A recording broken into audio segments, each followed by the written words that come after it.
You ever give so much of yourself to a job that when they finally show you the door, all you can do is smile? Not out of spite, just relief. Because deep down, you already walked out a long time ago. That's exactly where I was. Only difference? I had proof. My name's Ryan Keller. I'm 34 years old, born and raised in Dayton, Ohio. Married, 2 kids. I've spent most of my adult life in office buildings that smell like burnt coffee and old carpet glue, working in IT for companies that treat loyalty like a vending machine. Put enough hours in, get a paycheck out. I wasn't always bitter. I used to be the guy who stayed late without being asked, the guy who fixed other people's mistakes without calling them out. The kind of employee bosses love because I made them look good without asking for much in return. That version of me didn't survive the past year. It started with little things. Promises made, then quietly forgotten. Jeremy, my boss, once told me I was on track for a leadership role. That was 2 performance reviews ago. Since then, he's handed plum assignments to people half as experienced but twice as loud. Jeremy was the type of guy who shook your hand too hard and called it executive presence. He knew the right buzzwords, dressed the part, and took credit like it was oxygen.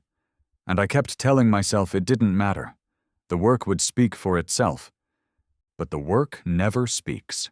Not in offices like that. The people who get ahead aren't always the ones solving problems. They're the ones selling solutions with a smile. I kept grinding, thinking eventually someone would notice. Then came the firmware disaster. One bad line of code could have cost us our biggest client. I stayed until nearly 2 a.m. fixing it, alone in that dark office with just vending machine coffee and the hum of server racks. By morning it was running clean. No outages, no calls, just silence. Jeremy wasn't even in the building that day. He was off golfing at some retreat. Still, the next morning, he sent out a department-wide email praising team resilience and signed it with that smug little -J. That was the moment something in me cracked. Not loudly, quietly. I opened a blank Word doc and started typing my resignation. No anger, just the facts. 8 years. I gave them 8 good years. I saved that letter on a thumb drive I kept in my glove compartment, like an escape hatch only I knew about. I didn't plan on using it right away. I just needed to remember I had the choice. Then, Friday's meeting happened. Jeremy smiled as he dropped phrases like resource optimization and personnel alignment. I didn't hear names, but I felt the target painted between my shoulder blades. That weekend, I printed the letter, signed it, dated it, and slid it into an envelope. I didn't know it yet, but Monday would be our final performance. Monday came with the kind of heaviness you can't quite explain. The air in the office felt colder. People were quiet, like they knew something was coming but didn't want to say it out loud. I walked in at 8:59, coffee in hand, envelope in my bag. I had planned to hand it in by the end of the week, maybe Wednesday. I wanted it to be on my terms. But that plan unraveled the second Jeremy's assistant told me, "He wants to see you. Now." I knew. Before I even sat down in that glass-walled office, I knew. Jeremy was leaning back in his chair like he was doing me a favor. Arms crossed, lips pursed in that fake sympathetic way managers learn from YouTube leadership videos. There was a slim folder in front of him. My name written neatly on the tab. He didn't offer me a seat, just motioned like, "Let's get this over with." "Ryan," he said, "this isn't easy for me." I stayed silent. No reason to help him. He cleared his throat. "As you know, corporate's been going through some structural changes. We've had to make difficult decisions. Unfortunately, your position has been impacted." Impacted, like I'd been hit by a bus. "I've always appreciated your contributions," he added, and I almost laughed. It was the kind of sentence you say when you're reading off a script. He couldn't even look me in the eye. We're offering you 2 weeks of severance, and of course, you'll be expected to hand off your current projects by Friday. I let the silence stretch just long enough for him to get uncomfortable. Then I reached into my bag. I actually came prepared, I said, placing the sealed envelope on the desk between us. His eyebrows pulled together. What's this? My resignation, I said calmly. Dated yesterday. He blinked, reached for the envelope like it might explode. I watched him open it, skim the words, and then look up at me like I'd just rewritten the script he'd spent all weekend rehearsing. You resigned? He said, voice a little higher now. Effective this Friday, I nodded. Same timeline you just gave me. I swear, for the first time in all the years I'd known him, Jeremy didn't know what to say. He tried to recover. Something about protocol, about how the company's decision still stands. But it didn't matter. I'd already beaten him to the punch. I was walking out with my head high, not being dragged out under the weight of his ego. By the time I stood up and left his office, I didn't feel anger. I didn't even feel satisfaction. Not yet. What I felt was clarity. 8 years of invisible labor, erased in a 5-minute conversation. But I hadn't let him take everything. I still had my dignity. And he knew it. The news spread fast. Offices are like high school with better coffee and worse lighting. People talk.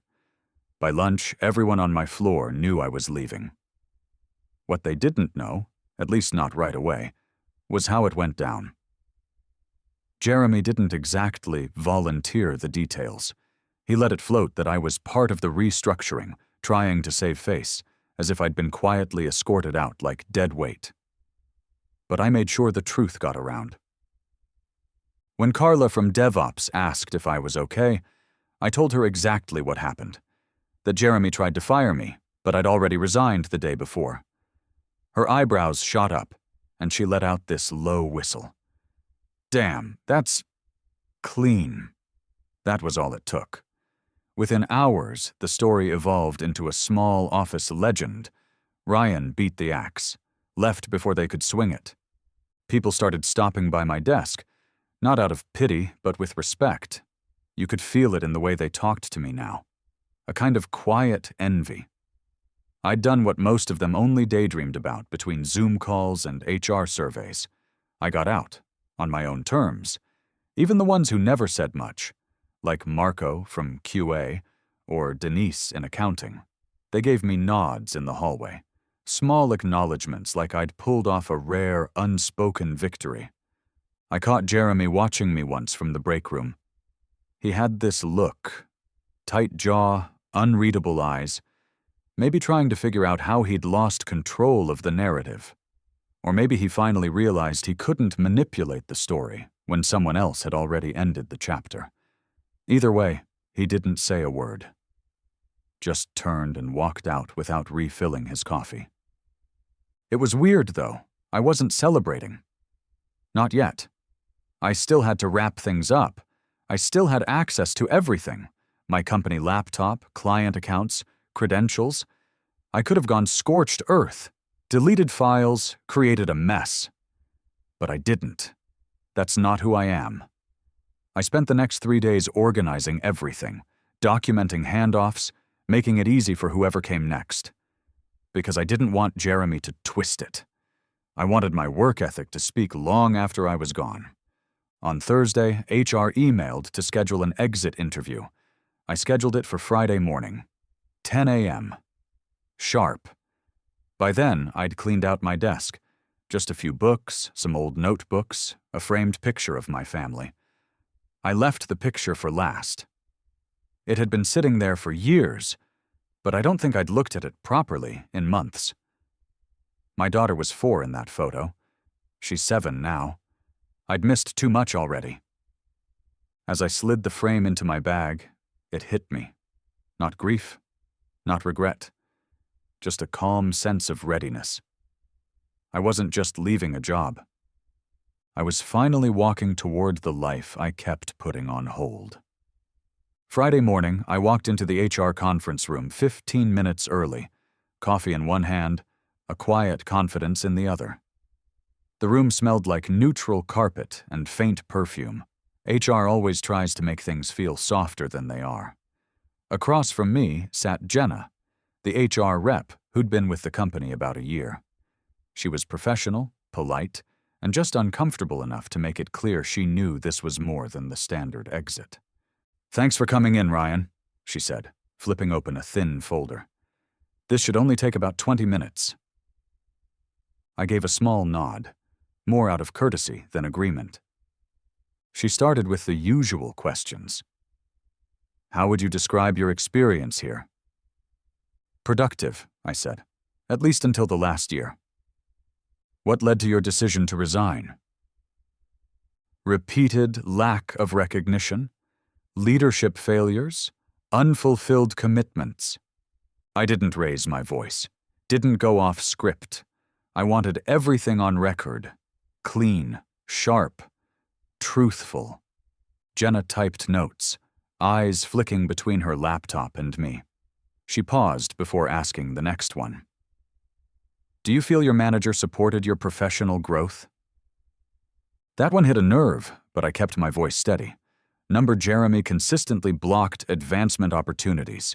He passed credit for my work to others, minimized my role in key projects, and withheld opportunities he verbally promised. I leaned forward slightly. I documented everything. Dates, emails, performance reviews. I have it all. She stopped typing for a second and looked at me. Really looked. "Would you be willing to share that documentation?" I nodded. I brought a copy with me. I pulled a neatly stapled packet from my bag and slid it across the table. It wasn't vindictive. It was factual. Project contributions, email chains, examples of where I was the one doing the work behind so-called team wins, while Jeremy's name floated to the top. To her credit, Jenna didn't pretend it was surprising. I think she'd heard whispers. Maybe not everything, but enough to know Jeremy wasn't exactly a champion of integrity. She thanked me for the documentation and said it would be reviewed. I didn't expect a miracle, but I wanted it on the record, in the file, so that next time Jeremy tried to bury someone, there'd be something to dig him back out. We wrapped up the interview with the basic exit procedures: benefits, final paycheck, the standard spiel. Then she asked, "Anything else you want to say?" I paused, then said, "I don't want anyone else to feel like their work is invisible. That's the worst part. Doing good work and realizing it only matters when someone louder takes the credit. That's why I'm leaving. Not because I couldn't keep doing it, but because I finally realized I didn't have to." Jenna nodded, typed that last sentence out word for word, and stood to shake my hand. And just like that, it was over. No party, no speech, no fake applause in a conference room. But walking out of that building, I felt 10 years lighter. The Monday after I left, I slept in until almost 9. My phone buzzed twice, once from an old coworker, once from a recruiter I hadn't spoken to in over a year. I ignored them both. I sat on the back porch, coffee in hand, watching my son run around in the yard with the dog. The world felt slower, like it had finally unclenched its jaw. I wasn't panicked about what was next. For the first time in years, I wasn't rushing to prove anything. But the ripple didn't stop with me. On Wednesday, I got a text from Carla. "You started something. Just thought you should know." I called her. She didn't waste time. "Jeremy's been called into meetings with HR twice this week. People are coming forward. Stuff you said in your exit interview? It's got legs." Her voice had that cautious optimism, hope wrapped in disbelief. "Marco submitted his notice yesterday. Said he's done covering for people who don't know what they're doing. Even Denise is dusting off her resume." I didn't say anything for a moment. I didn't want to gloat. But I'd be lying if I said it didn't feel good to hear. Not because I wanted chaos, but because I wanted truth. And apparently, once one person says it out loud, it gives others permission to do the same. Later that week, I got an email from someone I barely knew. Kyle, a junior analyst who started a few months before I left. Subject line: "Thank you." In the message, he wrote, "I never felt like I could say anything about the way things were run. I thought it was just me. Seeing how you handled your exit made me realize maybe it's not all in my head." It hit me harder than I expected. All those years I spent thinking silence was strength, thinking staying quiet made me a team player. And maybe it did, for a while. But silence also protects the wrong people. And I was done doing that. By the end of the second week, Jeremy's name disappeared from the department org chart.